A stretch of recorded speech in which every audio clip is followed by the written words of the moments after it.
И сказал такие слова, ключевые, порочные слова. Он сказал, что лидерство нашей нации.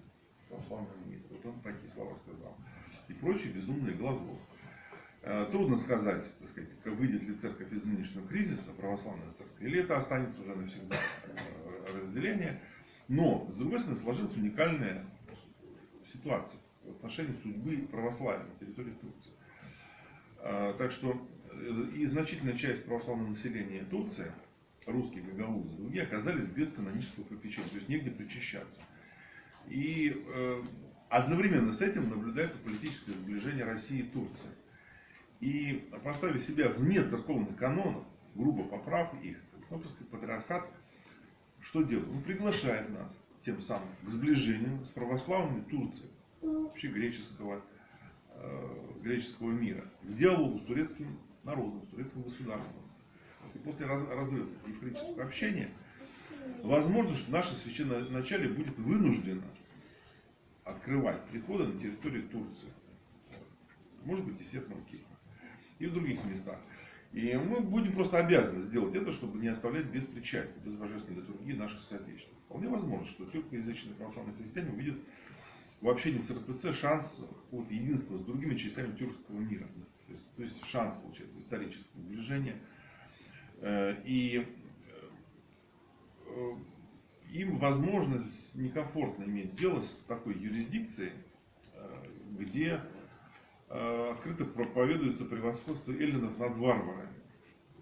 И возможно, что православные тюрки все-таки не захотят оставаться в Константинопольском патриархате. То есть это потрясение основ православного мира. Ну что мы видим в Иерусалимской церкви? Иерусалимская церковь составляет большинство арабы, православные арабы, большая часть. Но епископаты это греки. За одним исключением, митрополит Феодосий Хамма. Ну, что это означает? Что получается запрет на профессию, что ли, действует? Да? Запрет на епископство для арабов-миряне. Но это очень болезненный вопрос. И по сути сейчас начался процесс освобождения от рамейского супремасизма. Такой термин я изобрел, сейчас хочу ввести. Рамейский супремасизм. Учение о превосходстве ромеев или греков. И сейчас трудно предсказать судьбу православия в постварфоломейскую эпоху, потому что надо понимать, что она закончится и начнется какой-то новый этап после Варфоломея. Какой будет церковь? Но для нас сейчас нам нужна разумная политика Русской Православной Церкви в отношении православных турков, поддержка их национальной идентичности. И в этот важный, такой уникальный момент исторический татары, как второй по численности народ России, могли бы сыграть очень важную, конструктивную, созидательную роль в тех процессах, которые сейчас идут в народ. Вот. И я думаю, что сейчас настал такой момент, когда необходимо просто срочно открывать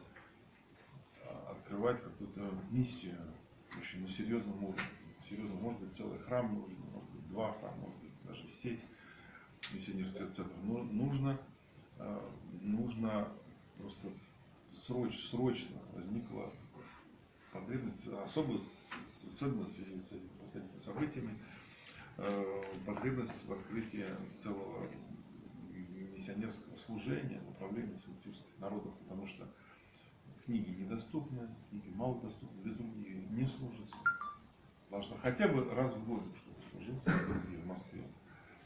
На всех тюркских языках. На всех. Если не можем служить полностью тюркскую литургию, фрагментарно. То есть служим литургии, добавляем Евангелие, символ веры, псалмы, а потом увеличиваем долю. И необходимо, конечно, рассматривать тюркский мир как вот одно целое. И нашу миссию. И сейчас Русская Православная Церковь должна взять на себя ответственность за судьбу православия.